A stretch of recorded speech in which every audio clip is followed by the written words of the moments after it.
Hello, today we are going to be looking at a reading activity called the Frayer model.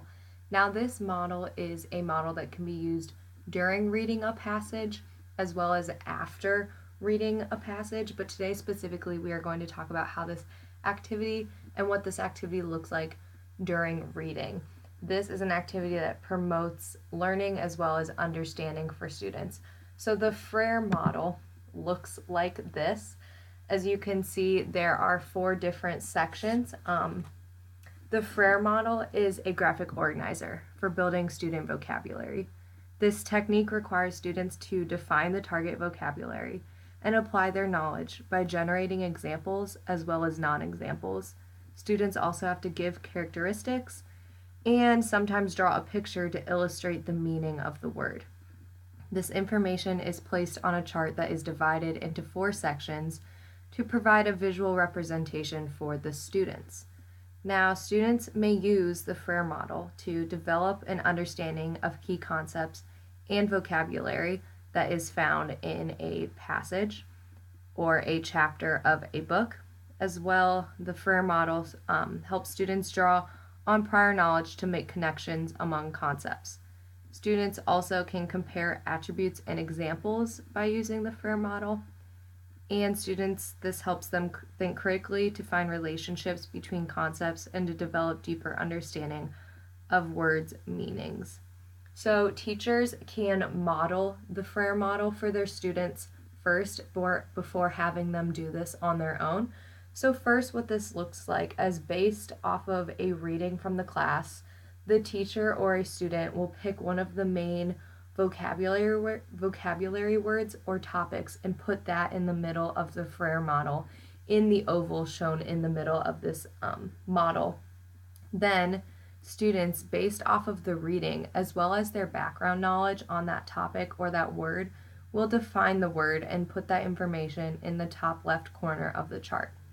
Then students will, using the materials that they're given, like a passage from a book and their background knowledge, will write down characteristics and descriptive words of the main topic or vocabulary word, and those will be placed in the top right corner where it says characteristics and facts. Then students will also list a number of examples of this word, and students can be encouraged to draw pictures to help represent this word as well. Students then finally in the bottom right corner will list and could even draw examples of things that are not the vocabulary word or not the topic. So this requires students to define it, list characteristics of a topic from a passage, as well as provide examples and non-examples. And this is done all throughout reading a passage so students can keep going back and adding to their chart. So this is an activity that can be done across all disciplines. So first, here's an example of the Frayer model being used in social studies. So you see that the teacher or the students selected the term human migration, which is a popular term in social studies and a very common word that would need to be understood for students to understand a passage. So you see the definition listed, characteristics of this term, as well as examples and non-examples to help students, while reading this passage, have a better understanding of the passage. Next, the Frayer model can also be used in math.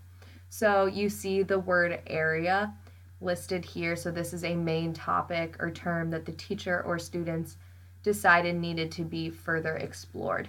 So the definition is listed there as well as characteristics. You see that pictures are drawn and diagrams to help have a better understanding of this word, as well as examples and non-examples.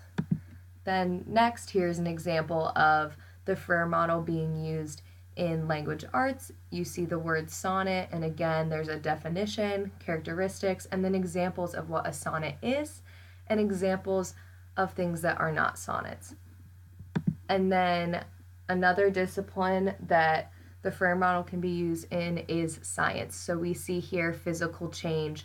This is definitely a big aspect in middle school curriculum, and we see here how the students or the teachers or both of the students and teachers together wrote down the definition and then explained characteristics and provided examples and non-examples. So again, the Frayer model is something that can be used across all disciplines while reading a passage or a textbook. So the example I picked today is from a 6th to 8th grade science textbook, and one of the chapters is on genes and DNA, which is found in the Common Core Standards and Ohio State Standards for middle school students to learn throughout their 6th to 8th grade years. And one of the main words and concepts that they would need to understand to be able to understand this chapter is what is DNA. So then as the teacher, you would pick this word, or the students would pick this word, and they would put it in the middle oval as shown. And then the students, throughout reading the chapter, as well as using their background knowledge of what they already know about DNA, will define this term. So what is DNA? What does it stand for? And then students will, throughout the chapter, keep adding to what are some of the characteristics of DNA, and they would put those things in the top right corner. So I just listed some examples from the chapter as well as my own background knowledge that students might add to the Frayer model. Then in the bottom left are examples of DNA. So there are some pictures there, so students would either draw those, or if they did this on an electronic device, could find pictures online and just add those.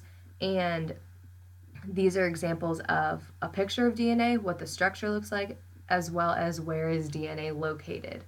And then the bottom right corner then is just what DNA isn't. So listing a number of things that maybe students get confused with DNA, and listing those things that no, DNA is not this. So the Frayer model does a great job of helping students while going through a reading activity to understand and have a better idea of what they are reading. So again, this is the general layout or model of what the Frayer model looks like. This video was an explanation of how to use the Frayer model during reading.